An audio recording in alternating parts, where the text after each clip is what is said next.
নমস্কার বন্ধুরা, কেমন আছো সবাই? ববিতা ব্লগ চ্যানেলে নতুন একটা ভিডিওতে সবাইকে স্বাগত জানাই। আর এখন হচ্ছে সকাল 10টা 20। তো অনেক সোনা বায়না করছে, যেহেতু আজকে হচ্ছে অযোধ্যার রাম মন্দির, আমাদের রাম লালার প্রাণ প্রতিষ্ঠা হবে, সেই কারণে সবাই হচ্ছে সন্ধ্যাবেলা প্রদীপ জ্বালাবে। তো অনেক সোনারও বায়না আমাকে মাটির প্রদীপ বানিয়ে দিতে হবে। তো দেখো এখানে আমি মাটির প্রদীপ বানাচ্ছি। আর এখানে আমি বানাবো হচ্ছে 5টা প্রদীপ। তো 5টা প্রদীপ বানিয়ে দেবো, তারপরে অনেক সোনা রাত্রেবেলা জ্বালাবে প্রদীপগুলো। আর বলেছে ওর কাকা লাড্ডু নিয়ে আসবে সন্ধ্যাবেলা কাজ থেকে আসার সময়, সেই লাড্ডু বিলি করবে আর প্রদীপ জ্বালাবে, মোমবাতি জ্বালাবে। তো দেখো এখানে আমার দুটো হয়ে গেছে প্রদীপ বানানো, এই যে 3টে, আর দুটো বানাবো। তারপরে হচ্ছে বাদবাকি কাজগুলো সারবো। আর রান্না তেমন কিছু নেই, প্রায় রান্না করেই রেখেছি, রাত্রে বিয়ে বাড়ি রয়েছে। আর এই দেখো বন্ধুরা, আমার এখন প্রদীপ বানানো প্রায় হয়েই এসছে। এই যে এখন শুধু শেপগুলো একটু ভালো করে নিলেই হয়ে যাবে। আর তোমরা কে কে আজকে প্রদীপ জ্বালাচ্ছ বা জ্বালাবে, তারা তারা অবশ্যই কমেন্ট করবে। আর সবাই একবার করে বলবে জয় শ্রীরাম। তো ভারত কি জয়, জয় শ্রীরাম, জয় শ্রীরাম, জয় শ্রীরাম। তো বন্ধুরা চলো পুরো ভিডিওটা দেখতে থাকো, যে রাত্রেবেলা বিয়েবাড়িতে যাই, কেমন আনন্দ করি, সব কিছুই তোমাদের সঙ্গে আজকে শেয়ার করব। আর নতুন বন্ধুরা অবশ্যই আমার চ্যানেলটা সাবস্ক্রাইব করে দিও। পুরনো বন্ধুদের অনেক অনেক ভালোবাসা জানাই। এই যে বন্ধুরা সব বিয়েবাড়ি এসছে, এসে এই যে শাড়ি পরলো, চেঞ্জ করে নিল। আর এই যে বোনের ননদ, ওরাও রেডি হয়ে গেছে, এখন ওরা যাচ্ছে বিয়েবাড়ি। তো আমাদেরও বলেছিল আমরা যাব না, যেহেতু বিয়েবাড়িতে করছে অনুষ্ঠানটা ওদের বাড়িতে না। তো বোনটা যাচ্ছে, অনেক যাচ্ছে ওদের সঙ্গে। তো বন্ধুরা এই হচ্ছে সন্ধ্যাবেলা, আর এই দেখো অনেক সোনা, অনেকে দাদা, আর এটা হচ্ছে রুদ্র, মানে আমার বোনের ননদের ছেলে। তো ওরা তিনজনা মিলে ওপরে পুজো দিচ্ছে। এই যে দেখো মোমবাতি জ্বালিয়েছে, লাড্ডু নিয়েছে, একটা ঘর বানিয়েছে। তো ঘরের মধ্যে এখানে দেখো মোমবাতি জ্বালিয়েছে, ধূপকাঠি জ্বালিয়েছে, লাড্ডু দিয়েছে, দিয়ে ওরা রামের পুজো করছে। তো সবাই বলো একবার জয় শ্রীরাম। তো বন্ধুরা এইবার বিয়েবাড়ি যাওয়ার জন্য রেডি হচ্ছি। তো সবাই চলে গেছে, অনেককে পাঠিয়ে দিয়েছি বোনেদের সঙ্গে।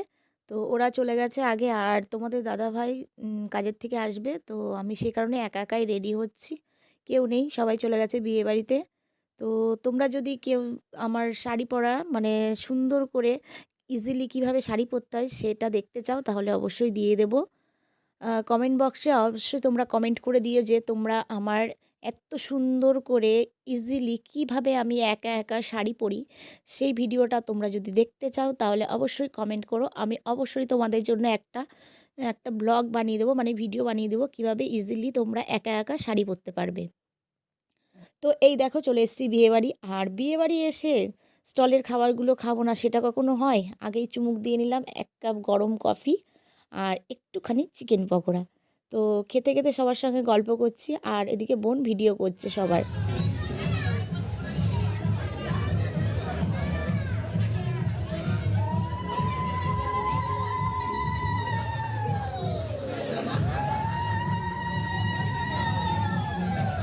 তো বিয়ের কাজ অর্ধেকটা হয়েছে, মানে এবার হবে হচ্ছে বাসি বিয়ে।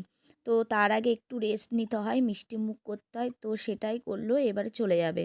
তো এইবার হচ্ছে চেয়ারটার কাছে আসলাম। তো বিয়ের কোণে যেহেতু বিয়েতে বসেছে, তো ওদের বিয়ে প্রায় শেষের দিকেই। তো যেহেতু লগ্ন সন্ধ্যা থেকে ছিল আর আমরা এসছি বিয়ে বাড়িতে 10টা, তো তোমাদের দাদাভাই আসতে দেরি হয়ে গেছে, সেই কারণে আমরা 10টায় এসছি। আর এই যে প্রথমেই কুট্টুসের সঙ্গে একটু ফটোশ্যুট করে নিলাম, একটু ভিডিও করে নিলাম। তো তোমাদের দাদাভাই রয়েছে, বরটাকে তো কোনো মতেই ছাড়া যাবে না, না অনেক দিন পর পেয়েছি। তোমাদের দাদাভাই এমনিতেই ফটো তুলতে ভালোবাসে না, ক্যামেরার সামনে কম আসে। আর এই যে এদিকে মানে বোন দুজনাকে নিয়ে তুলছে, এই পাশে বোনের ছেলে আর ওই পাশে আমার ছেলে, আমার অনেক সোনা। তো ওদেরকেও একটু ফটো তুলে দিলাম। আর এই দেখো খুব সুন্দর করে সাজিয়েছে কোণে বসার জায়গাটা। আর ওইদিকে বিয়ে শেষ হয়ে গেছে, তো বর কনে এক্ষুনি ঘরে ঢুকবে, যেসব রিচুয়ালস আছে সেই সব রিচুয়ালসগুলো করবে। তো বন্ধুরা দেখো বিয়ে কিন্তু কমপ্লিট, আর এই যে বর কনে এখন ঘরে ঢুকছে। তো বাসি বিয়েও কমপ্লিট হয়ে গেছে, মানে ফুল বিয়ে পুরো সব রিচুয়ালস কমপ্লিট। আর এখন এই যে দেখো এই কাপড়ে, সাদা কাপড়ের ওপরে মুচি দিয়েছে, ওই মুচিগুলোর ওপরে পা দিয়ে বর কনে যাচ্ছে ঘরে। আর চলো এখন আমরা চলে যাব খেতে, ওপরে যাব, ওপরে খাওয়া দাওয়ার ব্যবস্থা তো সেখানেই যাব। চলো তারপরে তোমাদের সঙ্গে দেখা হচ্ছে আবার।